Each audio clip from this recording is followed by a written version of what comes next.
kita berdoa dulu agar dengan doa kita ini amal yang kita lakukan di hari ini menjadi amal yang solid dapat dari Allah Subhanahu wa Ta'ala. Ya. Silakan ketua kelas untuk mimpin doa. Berdoa mulai. Bismillahirrahmanirrahim. Sallallahu ala Muhammad, sallallahu ala Muhammad, sallallahu ala Muhammad, sallallahu ala Muhammad, sallallahu ala Muhammad, sallallahu ala Muhammad, sallallahu ala Muhammad, sallallahu alaihi wasallam. Bismillahirrahmanirrahim. Bismillah, subhanallahi walhamdulillahi wa la ilaha illallah wallahu akbar wa la haula wa la quwwata illa billahil aliyyil azim. Adada kulli harfin kutiba wa yuktabu adadal abidin wa la taddahirin. Allahumma akhrijna min dhulumatil wahmi wa akhrijna bi nuril fahmi wa aftah alaina bi ma'rifatil ilmi wa hassin akhlaqana bil hilmi wa sahhil lana abwaaba fadlika wansur alaina min khuzaini rahmatika ya arhamar rahimin. Amin. Anak-anak sekalian, sebelum Bapak lanjutkan pelajaran kita Bapak absen dulu ya. Hari ini masuk semua ya hari ini. Coba adik-adik lihat. Aizatul Nafisah, Al-Fidah, Al-Fahizatin, Farihatis Sa'adah, Sahla Mahfudah, Dirajatul, Juliana Nurul Najah. Yang izin Herdian sakit ya? Ini ada surat izinnya? Kira-kira saya terus siapa lagi yang sakit? Sabila. Ya, untuk yang baru sakit, teman kita yang sakit, kita doakan semoga cepat sembuh.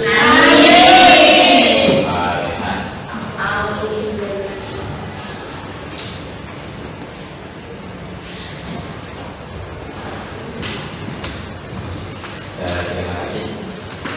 Anak-anak sekalian, untuk selanjutnya dalam rangka mengingat jasa para pahlawan dan menunjukkan rasa nasionalis kita, hari ini kita memandangkan kembali semangat cinta tanah air lewat Mars Tiada Batas.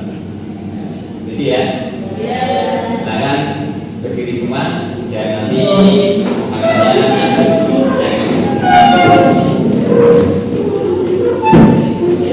kita mulai. Siapa datang mengemukan binasa di bawah durimu, ya lawan, ya lawan, ya lawan, ubulatan minal iman, fala takun minal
kita untuk menyegarkan hidup kita. Kita bermain game sedikit ya. Tapi sebelumnya kita cek kebersihan dulu. Kira-kira sudah bersih sekalian? Coba kita buktikan kanan kiri dilihat ya. Sudah bersih? Ya.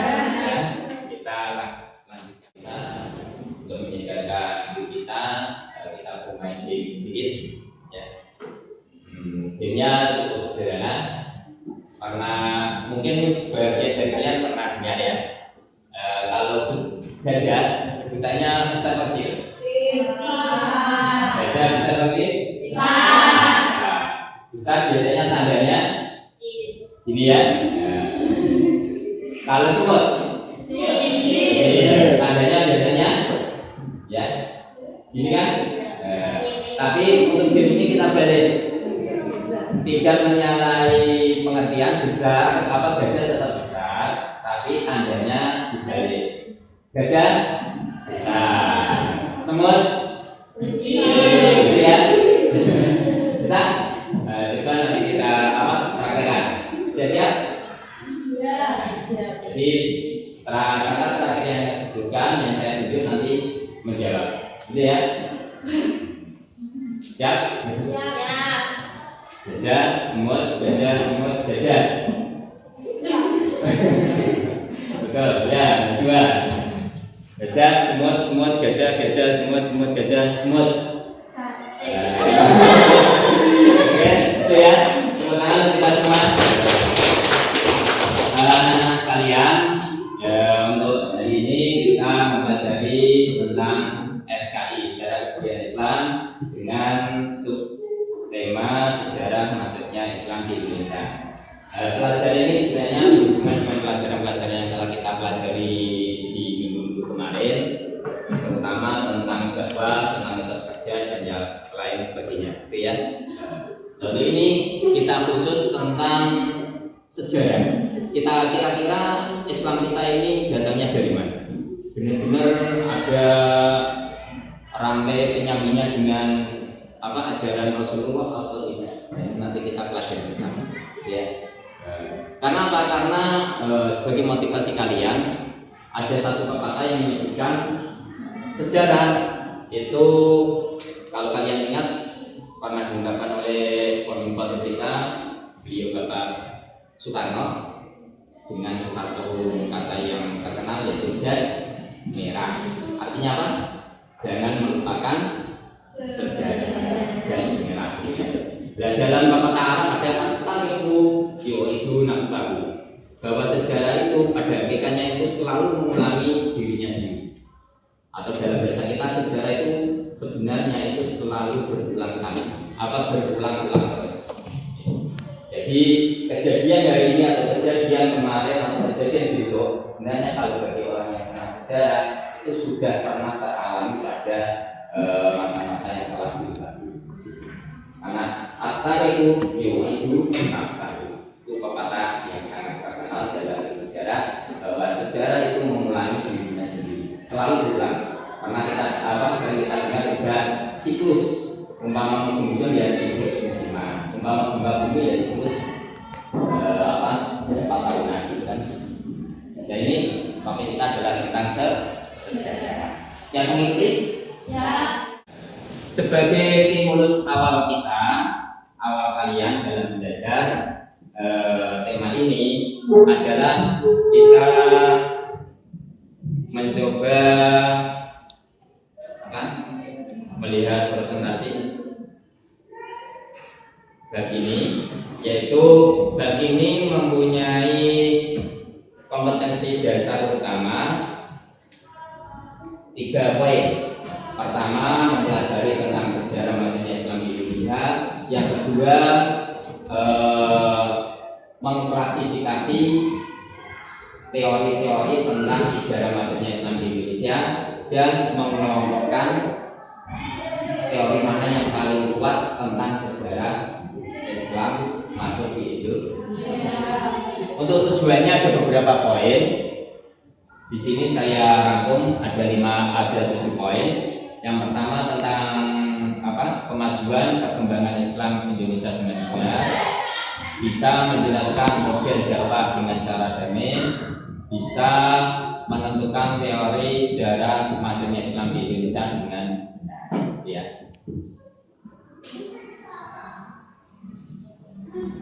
Ini infografis yang akan kita pelajari pada bab ini, yaitu masuknya Islam, dakwah Islam dengan kearifan dan perdamaian di Indonesia meliputi 3 poin pokok. Pertama tentang sejarah masuknya Islam di Indonesia, yang kedua tentang perjuangan Islam di Indonesia, yang ketiga tentang strategi dakwah Islam di Indonesia.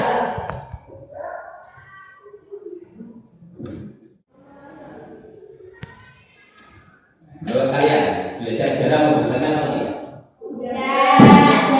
Kira-kira kenapa? Kita lihat bersama sebagai tampilan awal kita di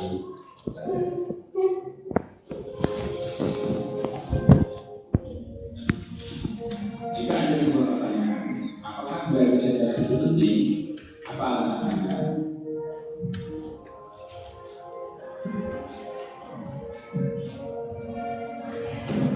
Sadar atau tidak, banyak dari kita yang beranggapan yang penting belajar sejarah. Alasannya, sejarah itu isinya cerita semua, mengingatkannya di ngantuk.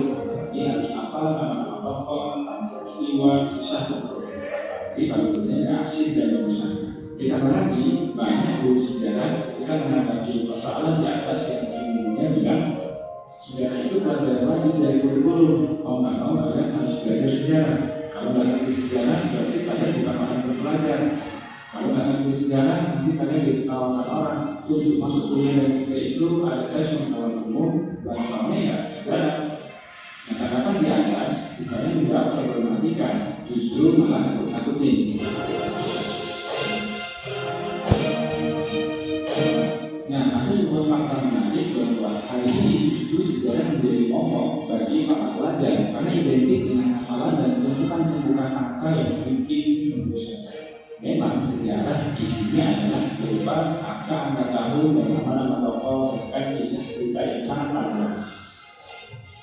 Nah, dengan keadaan seperti ini kita jadi mikir bagaimana dengan sejarah Islam? Apakah juga jadi momok? Bukannya ada bijak yang mengatakan bahwa bangsa yang besar adalah bangsa yang tidak merupakan sejarah.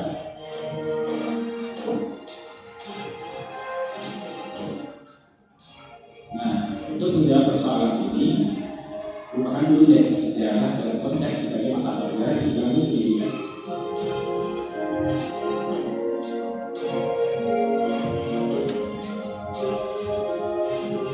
Lupakan juga nilai belakang sejarah. Lupakan juga dunia akademis. Mari kita sama-sama mengupas apa pentingnya belajar sejarah. Nah, tanggapan di atas bukannya menjawab problematika, justru malah nakut-nakutin.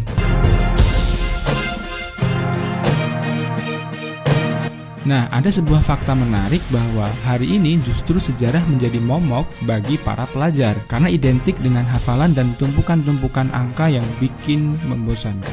Memang sejarah isinya adalah berupa angka-angka tahun dan nama-nama tokoh bahkan kisah cerita yang sangat panjang.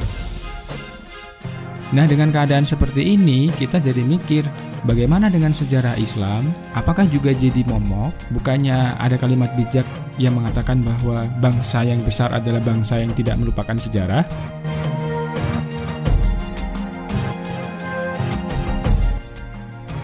Nah, untuk menjawab persoalan ini, lupakan dulu deh sejarah dalam konteks sebagai mata pelajaran di bangku pendidikan.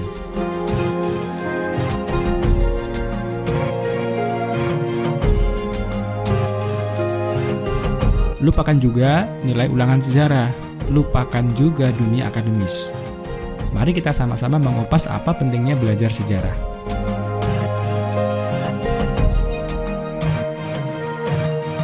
Dari sini, kita ingin mengajak untuk menelusuri dari sisi sebaliknya.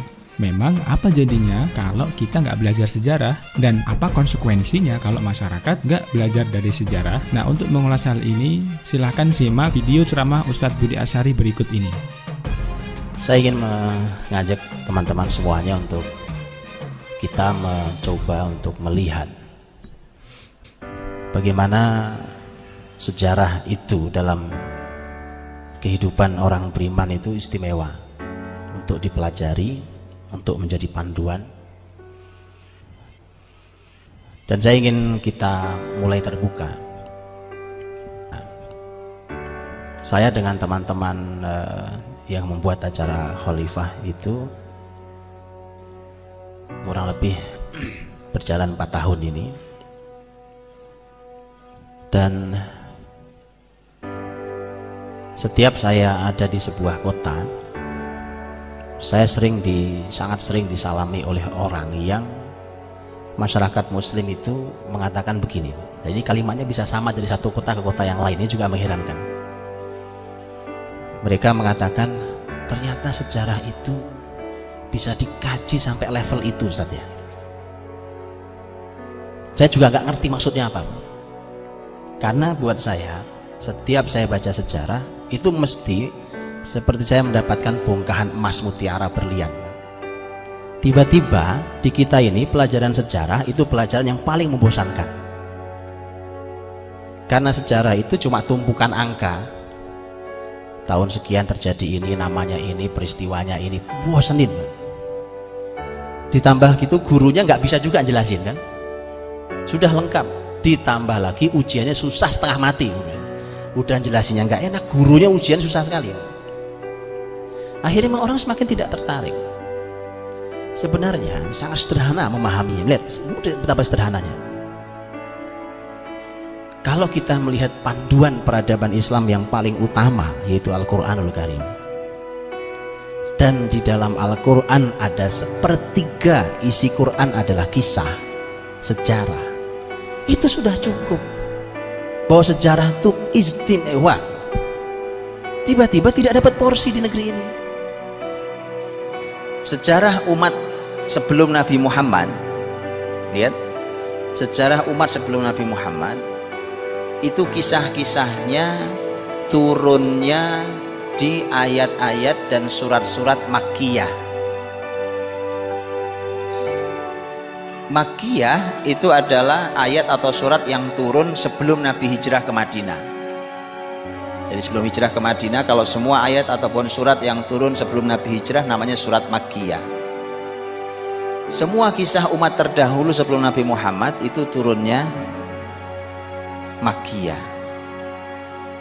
Bayangkan kalau 1/3 Quran isinya kisah umat terdahulu, dan kisah umat terdahulu turunnya semuanya sebelum hijrah Nabi, bukankah itu artinya sebelum Nabi hijrah, selama Nabi di Mekah, itu isinya ayat cuma kisah saja, Pak. 13 tahun lamanya. Ada ayat lain yang bukan kisah, tapi 1/3 Quran loh kisah. Kemudian semua turun waktu Nabi di Mekah. Itu artinya sepanjang 13 tahun di Mekah dipenuhi dengan kisah tentang sejarah. Sementara Mekah itu oleh para ahli ilmu disebut sebagai pembangunan pondasi. Jadi membangun pondasi generasi. Nabi kan di Madinah nanti sudah bicara negara, sudah bicara hukum, itu nanti. Nah, sekarang baru tahu kita. Sejarah ini berhubungan sangat erat dengan kebesaran dan kemunduran sebuah zaman. Karena sejarah ini cermin masa lalu, Pak. Ya, cermin masa lalu. Para ahli sejarah mengatakan bahwa at-tarikhu yu'idu nafsahu. Sejarah itu mengulangi dirinya sendiri. Ya, sejarah ini peristiwa berulang. Jadi nanti akan saya jelaskan keadaan kita hari ini itu, apa yang terjadi, apa yang sedang terjadi, apa yang akan terjadi. Kalau ada masalah, ini masalah sebenarnya seperti apa, mengurainya bagaimana, solusinya apa. Itu kalau orang belajar sejarah tahu, Pak, solusinya. Orang sejarah sampai mereka akan tahu apa yang akan terjadi. Itu orang sejarah, Pak. Karena dia cuma berulang. Peristiwa begini pernah ada zaman apa. Karena zaman itu begini, masalahnya begini, sebabnya ini, maka solusinya ini. Persis. persis. Dan nanti kita akan lihat bagaimana para ulama dalam Islam itu menempatkan posisi sejarah di posisi yang luar biasa. Nah, disinilah kesalahan kita. Sejarah menjadi pelajaran yang nyaris tidak dipelajari, sekalinya dipelajari di kelas tidak menarik. Di masjid-masjid nyaris tidak ada pelajaran sejarah Islam. Begitu?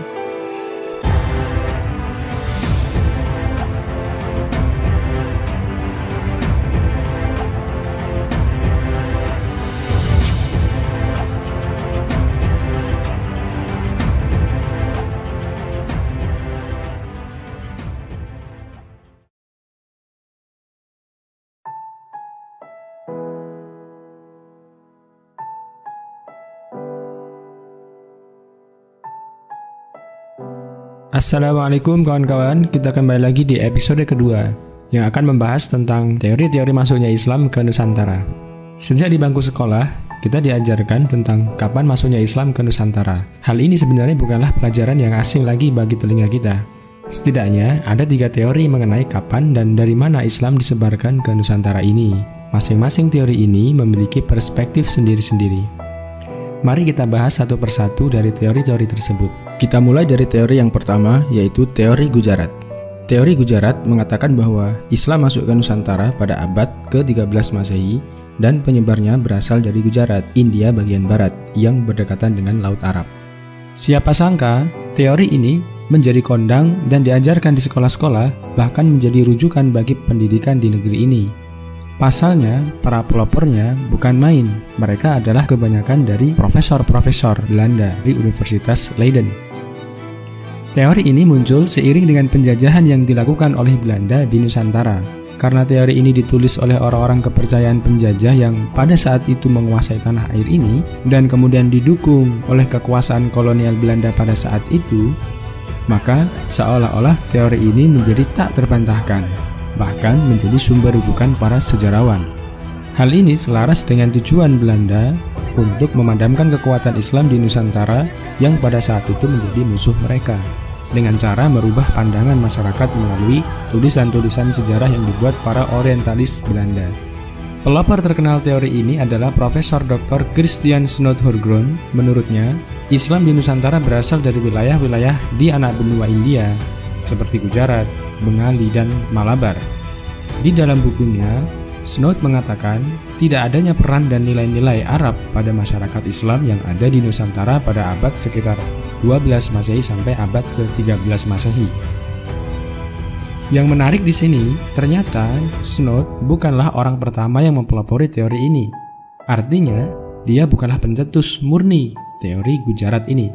Sebelumnya, Dr. Jan Pitznapel, seorang orientalis Belanda dari Universitas Leiden, lebih dulu menyatakan teori ini. Pitznapel menyatakan bahwa Islam masuk ke Nusantara lewat pedagang dari Gujarat. Alasannya, India dan Nusantara sering disebut dalam sejarah Nusantara klasik.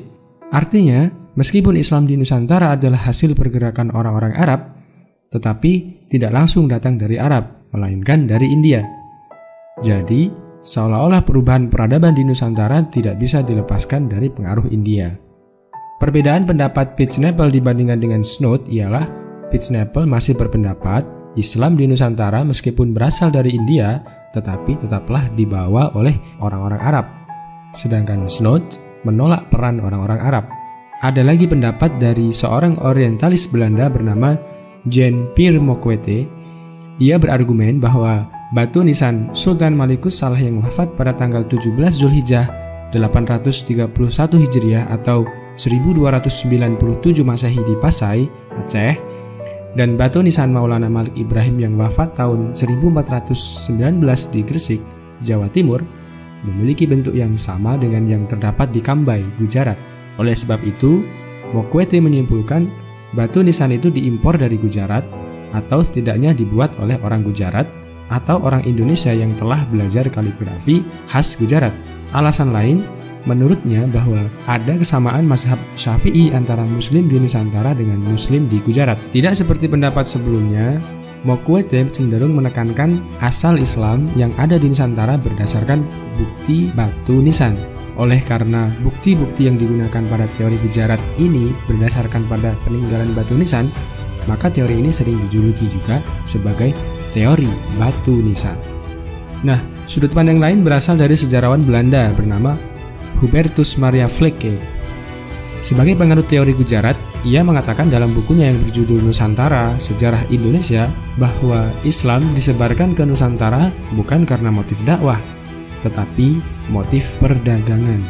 Dengan corak penulisan sejarah yang seakan ilmiah, sistematis, dan dilengkapi daftar pustaka, dan bahkan rujukan yang banyak, seolah sejarah Islam di Nusantara karangan para orientalis barat ini sangat meyakinkan. Namun, seperti apa yang dikatakan oleh Muhammad Qutb dalam sebuah buku yang berjudul Kaifa Naktubu at-Tarikh al-Islami, atau artinya mengapa kita perlu menulis ulang sejarah, di situ Muhammad Qutb menyimpulkan mengapa umat Islam ini perlu menulis ulang sejarah Islam yang berbeda dari tulisan para orientalis selama ini. Selanjutnya adalah teori Persia. Teori ini memiliki kesamaan dengan teori Gujarat. Bedanya, di dalam teori Persia memandang adanya kesamaan mazhab yang ada di Indonesia dengan yang ada di Persia. Gujarat dipandangnya sebagai daerah yang dipengaruhi oleh Persia dan menjadi tempat singgah ajaran-ajaran Persia ke Indonesia. Teori ini dipelopori oleh Hussein Joyodiningrat. Beliau berpendapat bahwa tradisi dan kebudayaan Islam di Indonesia memiliki persamaan dengan yang ada di Persia atau Iran sekarang. Semisal seni kaligrafi yang terpahat pada batu-batu nisan bercorak Islam di Nusantara. Contoh lain adalah tradisi peringatan 10 Muharram atau tradisi budaya Islam Persia yang juga mirip dengan tradisi serupa di Nusantara, yakni upacara tabwik atau tabut di beberapa wilayah pesisir Sumatera. Teori Mekah.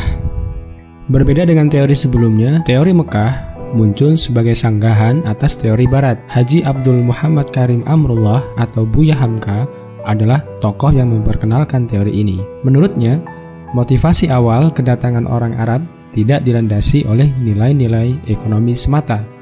Sebab, dalam pandangan Buya Hamka, jalur perdagangan antara Nusantara dengan Arab telah berlangsung jauh sebelum Masehi. Penyebaran Islam ke Nusantara didorong oleh motivasi spirit penyebaran agama Islam atau dakwah. Buya Hamka malah curiga terhadap prasangka-prasangka penulis orientalis barat yang cenderung memojokkan Islam di Nusantara. Buya Hamka menolak anggapan bahwa Islam dibawa oleh pedagang dari Gujarat, India, sejak abad ke-13 Masehi. Sanggahan ini dikemukakan oleh tokoh asal Sumatera Barat itu dalam sebuah seminar sejarah masuknya Islam ke Nusantara yang diadakan di Medan pada tahun 1963. Menurut Buya Hamka, Islam sudah ada di Nusantara sejak abad ke-7 Masehi atau tahun-tahun awal Hijriah, dibawa oleh bangsa Arab, khususnya dari Mekah. Beliau menyebutkan bahwa Gujarat hanya sebagai tempat singgah bagi para pedagang Arab sebelum menuju ke Nusantara.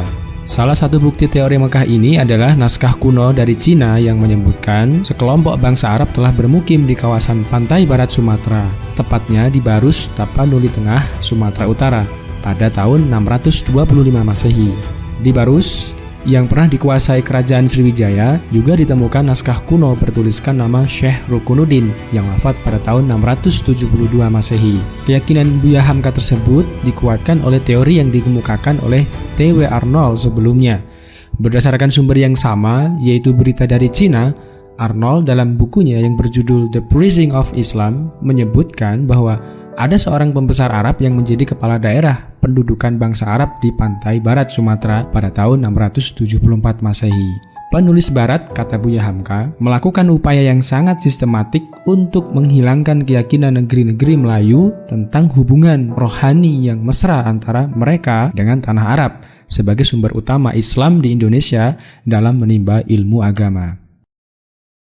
Sebahagian daripada sumber-sumber menyatakan bahawa Islam telah pun sampai ke Nusantara, terutamanya di sebelah kawasan Sumatera itu pada tahun 670 lebih. Ini menunjukkan bahawa Islam itu sendiri telah dibawa datang oleh pedagang-pedagang dan juga oleh ulama-ulama yang menyertai misi-misi perdagangan pada masa itu.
Itu jalur utara dan jalur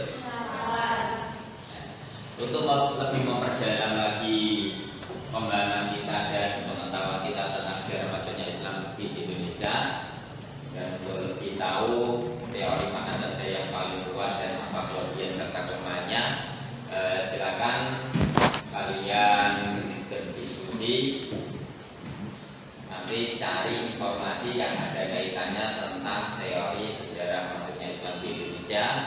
Kalian pelajari, kalian pahami, dan kalian simpulkan masing-masing kelompok. Setelah itu nanti setiap kelompok bisa mempresentasikan di depan kelas untuk didiskusikan dengan kelompok yang lain. Gitu ya. Itu untuk kali ini Bapak bagi 4 kelompok aja ya. 4 kelompok silakan menggabungkan sendiri, diatur ganggunya. Setelah itu berdiskusi dengan kelompoknya masing-masing. Untuk lebih mempersingkat diskusi kita, kelompok A membahas tentang teori Gujarat, kelompok B atau kelompok 2 membahas tentang teori Persia, kelompok 3 atau kelompok C membahas tentang teori Mekah, dan kelompok D atau kelompok 4 membahas tentang teori Cina. Gitu ya. Bisa dibalik? Silakan untuk mulai berdiskusi.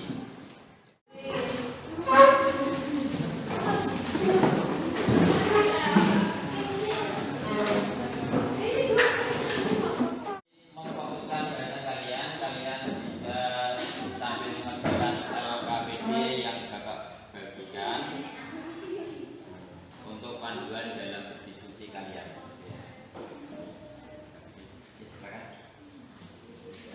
Ini kelompok 2 atau 1? Berarti 1, 2, ini 3 tentang teori Mekah. Terus ini kelompok 4. Silakan cari di internet atau di dunia maya, lewat berarti kalian masing-masing. Nanti kalau ada kesulitan bisa ditanyakan.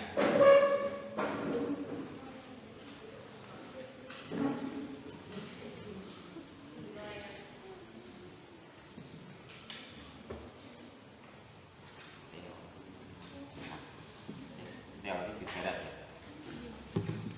Gujarat. Ada kesulitan.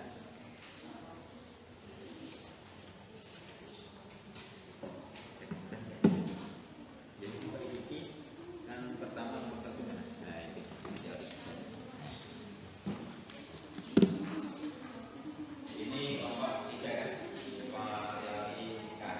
Kalian cari nanti kalian jawab yang teori.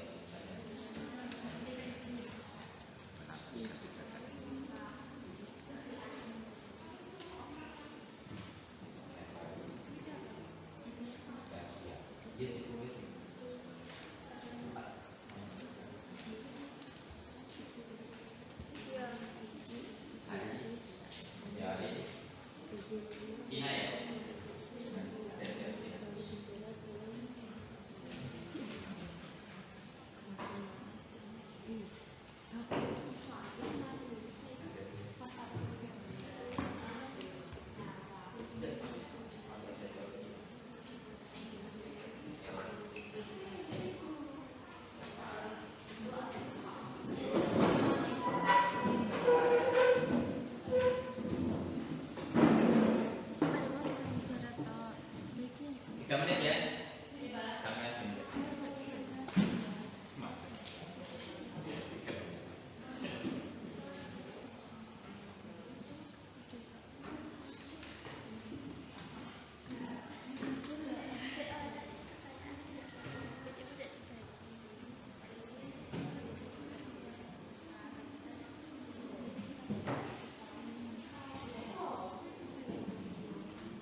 kita ingat kembali tentang teori Persia. Ada yang bisa menyampaikan apa itu teori Persia yang menjelaskan tentang masuknya Islam di Indonesia? Mungkin Sifat bisa menjelaskan? Menurut teori ini, Islam masuk dari Persia dan mazhab Syiah. Pendapat ini didasarkan pada sistem mengeja bacaan huruf Al-Quran, terutama di Jawa Barat yang menggunakan ejaan Persia. Teori ini dipandang lemah karena tidak semua pengguna sistem baca tersebut di Persia sebagai penganut Syiah. Pada saat itu, Baghdad sebagai ibu kota kekhalifahan Bani Abbasiyah yang mayoritas khalifahnya merupakan penganut Ahlu Sunnah wal Jamaah. Lebih dari itu, adanya fakta bahwa mayoritas Muslim Jawa Barat bermazhab Syafi'i sekaligus berpaham Ahlu Sunnah wal Jamaah, bukan pengikut Syiah. Teori ini Islam masuk ke Indonesia dari Gujarat. Snob Furgonje berkeyakinan bahwa tidak mungkin Islam masuk ke Indonesia langsung berasal dari Arabia tanpa melalui ajaran tasawuf yang berkembang di Gujarat, India. Wilayah Kerajaan Samudra Pasai merupakan daerah pertama penerima ajaran agama Islam, yakni pada abad ke-13 Masehi.